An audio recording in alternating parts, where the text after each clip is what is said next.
Hi friends, welcome to Manjula's diary. இன்றைக்கி இந்த வ்ளாகில் உங்களுக்கு பொடலாங்காய் கூட்டு செய்யுது எப்படின்னு பார்க்கலாங்களா. நான் ஒரு 1/2 kg எவ்வளோ பொடலாங்காய் எடுத்துங்கிறேன். மேலே தோலெல்லாம் சீவிட்டு இந்த 2 கார்னரும் கட் பண்ணிவிட்டு உள்ளே இருக்கிற கொட்டையெல்லாம் எடுத்துட்டு சின்ன சின்னதாக கட் பண்ணி வச்சுக்கணும். 1/2 kg பொடலாங்காய்க்கு நான் 1 கப் அவ்வளோ கடலப்பருப்பு எடுத்துங்கிறேன். முதல்ல 1 கப் அவ்வளோ கடலப்பருப்பு ஒரு கிண்ணத்தில் போட்டுன்னு ஒரு 2 வாட்டி நல்லா வாஷ் பண்ணிக்கணும்.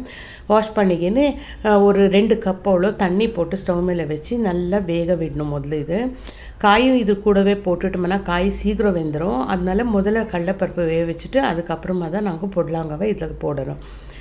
ஸ்டவ் மேலே வச்சுட்டு இதில் ஒரு 1/4 ஸ்பூன் அளவுக்கு மஞ்சத்தூளும் 1 ஸ்பூன் அளவுக்கு எண்ணெய் போட்டுட்டு லோ ஃப்ளேம்லேயே வச்சு நல்லா வேகணும். ஒரு அரைவாசியோடு வேகணும்.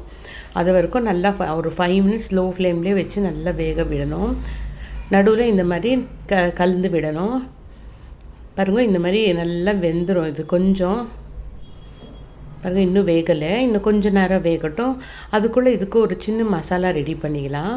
லைட்டாக உப்பு போட்டு வேக வச்சுக்கோங்க. ஒரு மிக்சர் ஜார் எடுத்துக்கிறேன். 1/4 கப் அளவுக்கு தேங்காய் எடுத்துக்கிறேன். ஒரு 10 பல்லோட பூண்டு எடுத்துன்னு இருக்கேன். ஒரு தக்காளி, பழமாக இருக்கிற ஒரு தக்காளி போட்டுக்கின்னு ஒரு 1/4 கிளாஸ் அவ்வளோ தண்ணி போட்டு நல்லா நைஸாக அடிச்சிக்கணும். அப்போ தான் நல்லாயிருக்கும். ரொம்ப ரஃப்பெல்லாம் இருந்துச்சுன்னா அது கூட்டுக்கு அவ்வளோவா டேஸ்ட் இருக்காது. அதனால் நல்லா மையாக அரைச்சிக்கணும். இதை அரைச்சிக்கின்னு இது ஒரு பக்கம் வச்சிடலாம். இப்போ கடலைப்பருப்பு வெந்திருக்கா அப்படின்னு பார்க்கலாம். இதை ஒடிச்சா 2 பீஸ் ஆகும் பாருங்க. இப்போ வெந்திருக்கு அப்படின்னு. இப்போ இதுக்கு ஒரே ஒரு வெங்காயம் போட்டுக்கிறேன், குருவா அறுத்துனது. ஒரு பொடலாங்காய் அறுத்து வச்சுப்பல பொடலாங்காய் அதையும் போட்டு நல்லா கிளறி விடணும். கிளறி விட்டுட்டு இந்த நாங்கள் பொடலாங்காய்க்கு எவ்வளோ வேணுமோ அவ்வளோ மட்டும் உப்பு போட்டுட்டு இன்னும் கொஞ்சம் தண்ணி பத்தலைன்னா கொஞ்சமாக தண்ணி ஊற்றிக்கிங்க. ரொம்ப தண்ணி ஊற்ற போயிடாதீங்க, அப்புறமா அது குழம்பு மாதிரி ஆகிடும். கொஞ்சமாக தண்ணி போட்டுட்டு நல்லா ஒரு 5 நிமிஷம் நல்லா வேக விடணும். அப்போ ரெண்டுமே ஈக்குவலாக வெந்துடும்.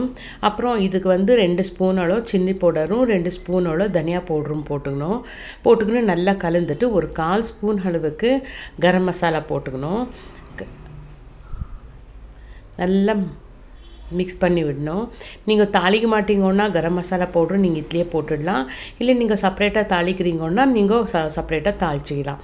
இது நல்லா கொச்சிட்டு அந்த பச்சை ஸ்மெல் எல்லாமே போனதுக்கப்புறம் நாங்கள் ருபி வச்சுருப்போம்ல மசாலா, அதையும் இதில் போட்டுட்டு அந்த மிக்சர் ஜாரில் இன்னும் கொஞ்சம் தண்ணியை போட்டுட்டு கலந்து அதையும் இதில் ஊற்றிட்டு நல்லா ஒரு 5 மினிட்ஸ் நல்லா கொதிக்க வைக்கணும். இந்த டைமில் உங்களுக்கு உப்பு பத்தலைன்னா கொஞ்சமாக உப்பு போட்டுக்கணும். இப்போ ரெண்டுமே ஒரே ஈக்குவலாக வெந்துட்டுருக்கோம். பருப்பு அப்புறமா காய் ரெண்டுமே ஈக்குவலாக வெந்துட்டுருக்கோம். இதுக்கு ஒரு சின்ன ஒரு தாளிப்பு கொடுக்கலாம். நான் கரம் மசாலா பவுடர் போடலை, அதனால ஒரு சின்ன தாளிப்பு கொடுக்கலாம். தாளிப்பு கரண்டில் 2 ஸ்பூன் அளவுக்கு எண்ணெய் போட்டுக்கணும். ஒரு சின்ன பீஸு பட்டை போட்டுக்கிறேன், 2 லவங்கம் போட்டுக்கிறேன், ஒரு ஸ்பூன் அளவுக்கு சோம்பு போட்டுக்கிறேன்.